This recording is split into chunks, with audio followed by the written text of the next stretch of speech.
Bonjour, je m'appelle Leopoldo Corzizo. Je suis avocat en droit de la famille pour le bureau Wellstain Mora Rodriguez International. Et aujourd'hui, je vais vous parler du patrimoine familial.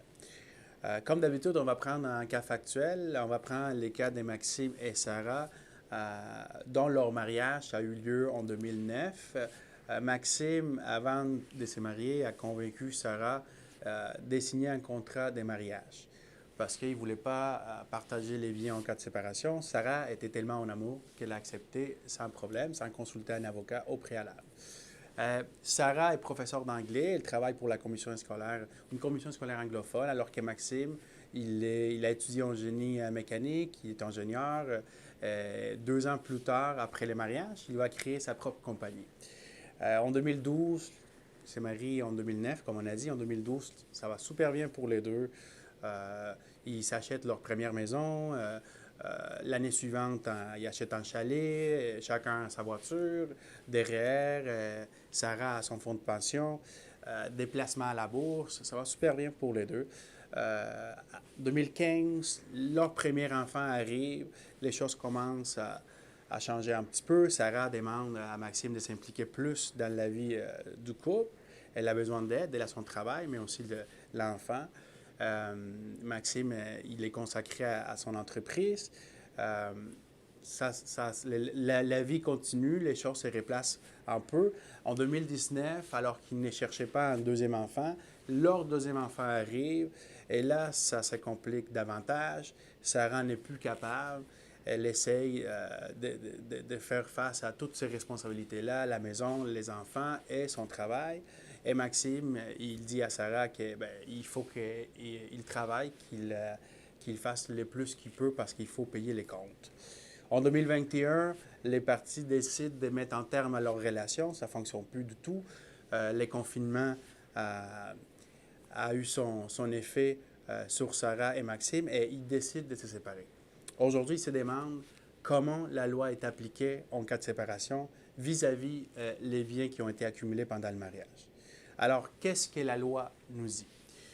C'est l'article 415 du Code civil du Québec qui nous dit qu'il faut partager les biens qui sont inclus dans le fameux patrimoine familial. Quels sont ces biens-là? Ben, la résidence familiale, la résidence secondaire, qui a été utilisée pour la famille, évidemment. Dans les cas de Maxime et Sarah, on parle du chalet. Les voitures qui ont été utilisées pour la famille, également. Les biens qui garnissent ou décorent autant la résidence familiale comme la résidence secondaire. Les REER accumulés pendant le mariage. Les fonds de pension accumulés pendant le mariage, dans le cadre des Sarah qui travaillent pour la commission scolaire anglophone. Et également les cotisations pendant le mariage pour la Régie des rentes du Québec. Il est aussi possible de demander un partage inégal dans les cas où, par exemple, il s'agit d'un court de mariage, moi je dirais 5 ans et moins, où un des époux a dilapidé des biens du patrimoine familial pendant le mariage. C'est exceptionnel, mais ça peut se demander toujours. Quant à la date du calcul de la valeur de ce bien-là, les tribunaux vont prendre la date du mariage, évidemment, et la date de l'introduction de la demande en divorce. Exceptionnellement, on peut demander toujours au tribunal de prendre la date de séparation des parties pour établir cette valeur-là.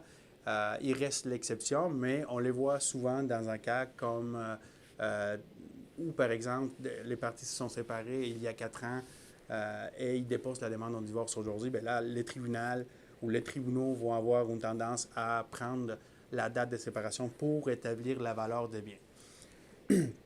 Il faut mentionner aussi qu'il s'agit, le partage du patrimoine familial est d'ordre public. Ça veut dire que vous ne pouvez pas vous soustraire de cette obligation-là sans avoir obtenu au préalable l'autorisation du tribunal.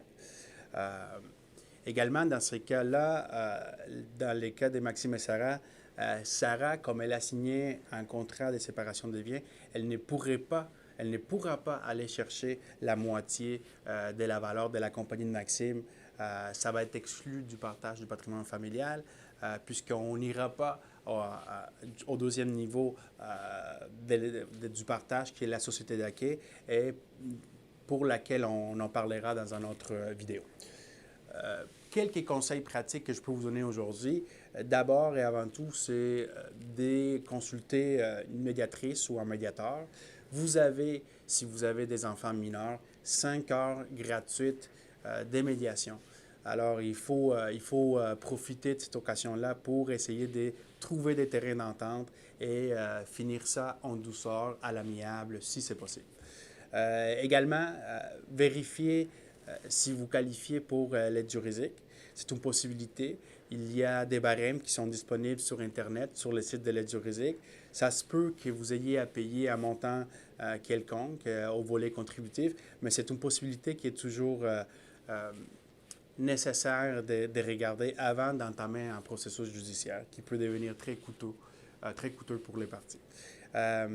Finalement, être organisé, être ordonné, très important. Ça arrive souvent qu'il y a des personnes qui viennent nous voir en cas de séparation, qui sont totalement désorganisées, qui ne connaissent pas quels étaient les biens qui faisaient partie du patrimoine familial ou quelle a été leur contribution, comment l'argent a été dépensé, s'ils ont hérité de l'argent et par la suite ils ont acheté des biens du patrimoine familial. Alors, très, très important d'avoir les contrôles sur les finances. C'est très important, les côtés financiers, pour nous, lorsqu'on fait un divorce, de comprendre c'était quoi la dynamique familiale.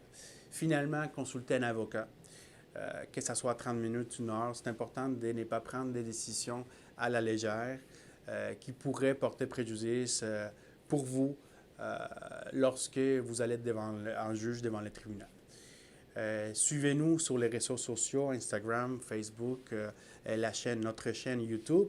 Il va y avoir toujours des vidéos intéressantes qui vont clarifier vos doutes par rapport à vos droits en droit de la famille.